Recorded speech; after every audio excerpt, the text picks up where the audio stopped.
আমার প্রিয় ছাত্ররা,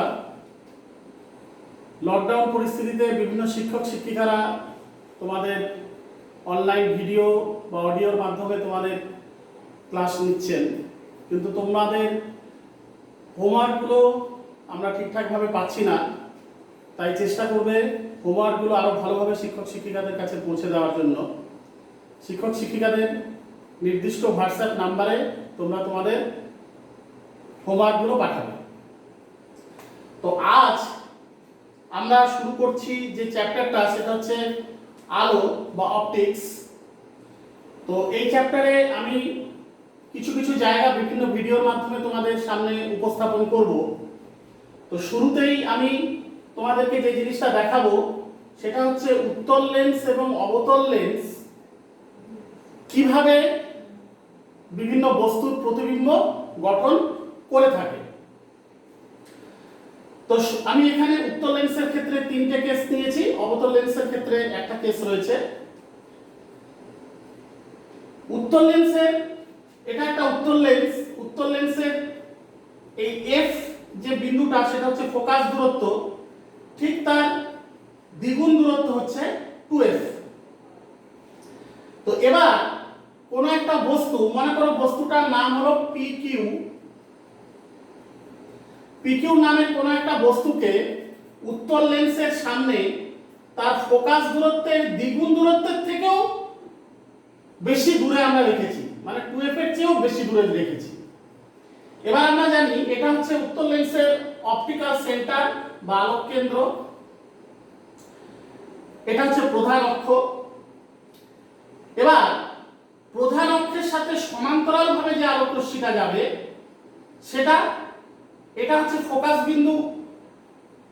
এটা সামনের দিকে, এটা এক সাইডে, এটা আরেক সাইডে, এটা আরেকটা ফোকাস বিন্দু।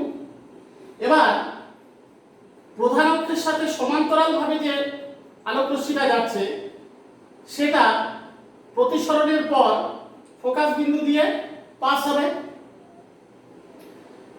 আর যে আলোক রশ্মি সোজাসুজি আলোক কেন্দ্রে গিয়ে পড়বে সেটা সোজা ওই পথেই প্রতিসৃত হবে।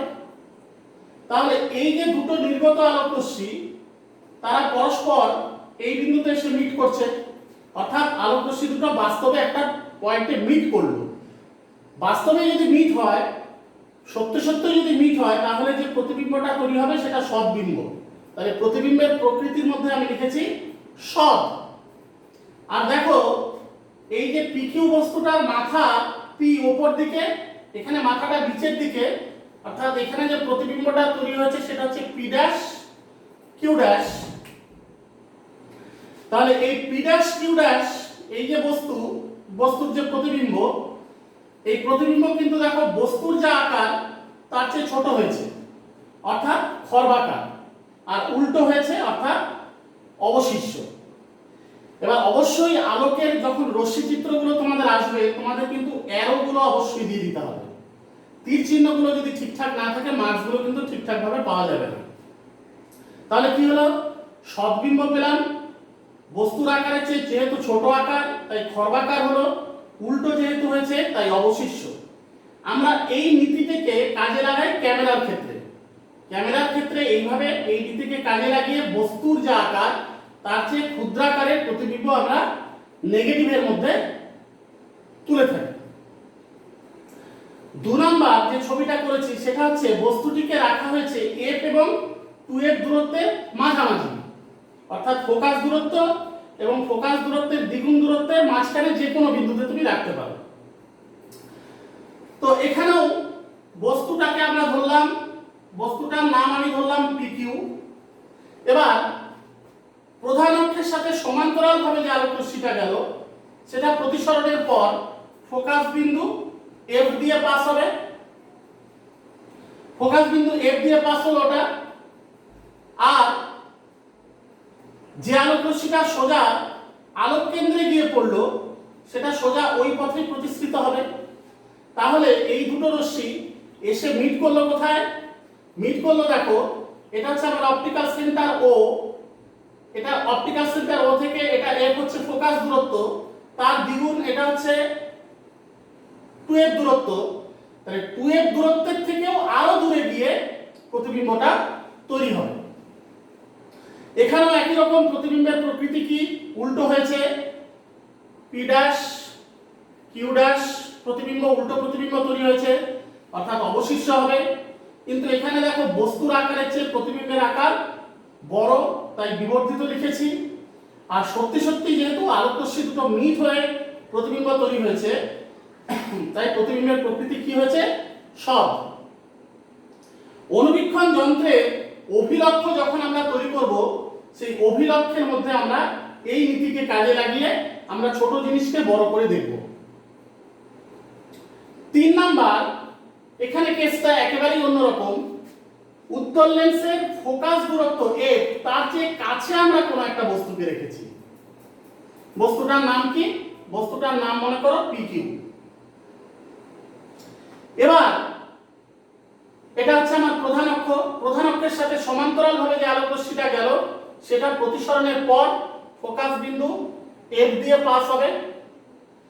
আর যে রশ্মিটা আলোক কেন্দ্র ওতে গিয়ে পড়লো, সেটা সোজা ওই পথেই পাস হয়ে গেল।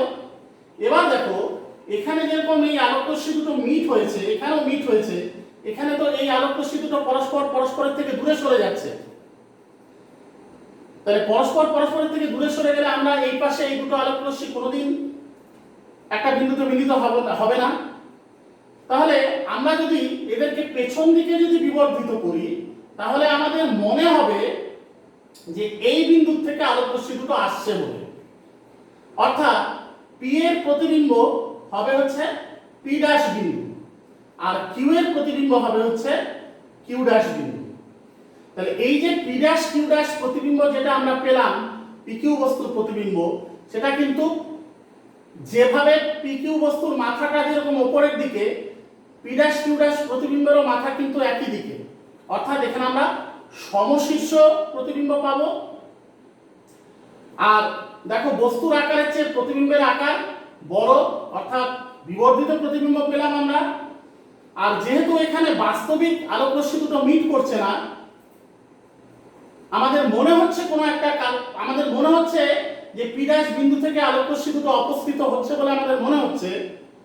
তাই এই P ড্যাশ Q ড্যাশ এই যে প্রতিবিম্ব, সেটা কিন্তু অসৎ প্রতিবিম্ব। আতশ কাচ দিয়ে যখন আমরা কোনো একটা ছোট বস্তুকে বড় করে, কোনো ছোট ছোট লেখাকে বড় করে আমরা দেখি, তখন আমরা এই নীতিকে কাজে লাগাই। সেখানে অবশ্যই একটা জিনিস খেয়াল রাখতে হবে, বস্তুটিকে রাখতে হবে লেন্সের ফোকাস দূরত্বের চেয়ে কাছে রাখতে হবে।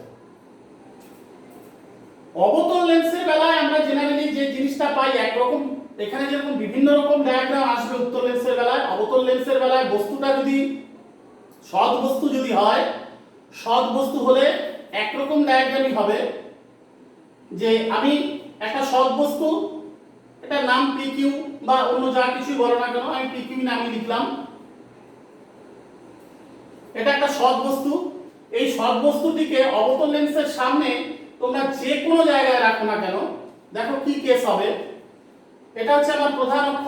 অবতল লেন্সের প্রধান অক্ষের সাথে সমান্তরাল ভাবে যে আলোকরশ্মিটা গেল, সেটা প্রতিসরণের পর এমন ভাবে যাবে যেন মনে হবে সেটা ফোকাস থেকে আসছে। এমন ভাবে যাবে প্রতিসরণের পর যে এটা ফোকাস থেকে আসছে বলে মনে হবে। আর যে আলোকরশ্মিটা অপটিক্যাল সেন্টার ওতে গিয়ে পড়লো, সেটা সোজা ওই পথেই চলে যাবে। তাহলে এই যে আমার প্রতিসরণের পর যে দুটো রশ্মি পেলাম, একটা এটা একটা এটা, এই দুটো কিন্তু কোনোদিন এই দিকে কিন্তু মিলিত হবে না, কারণ এরা পরস্পরের থেকে দূরে সরে যাচ্ছে। তাহলে এদেরকে যদি আমরা ব্যাক সাইডে টানি, তাহলে দেখো এই রশ্মিটাকে যদি আমি ব্যাক সাইডে নিয়ে আসি, তাহলে এরা এইখানে মিট করলো। তাহলে P এর প্রতিবিম্ব আমি এখানে পেলাম P ড্যাশ, আর এখানে Q এর প্রতিবিম্ব আমরা পাবো Q ড্যাশ। অর্থাৎ অবতল লেন্সের সামনে যে কোনো জায়গায় আমি যদি কোনো সৎ বস্তুকে রাখি, তার প্রতিবিম্বটা কিন্তু বস্তুর আকারের চেয়ে ছোট হবে। PQ বস্তুর যে আকার, তার থেকে P ড্যাশ Q ড্যাশ প্রতিবিম্বের আকার অপেক্ষাকৃত ছোট, তাই আমি দেখো এখানে খর্বাকার লিখেছি। আর এখানেও দেখো বস্তুর মাথা যেদিকে, প্রতিবিম্বের মাথাও সেদিকেই, অর্থাৎ সমশীর্ষ। আর বাস্তবিক যেহেতু আলোকরশ্মি দুটো মিট হয়নি, তাই এখানে যে প্রতিবিম্বটা তৈরি হলো সেটা অসৎ প্রতিবিম্ব।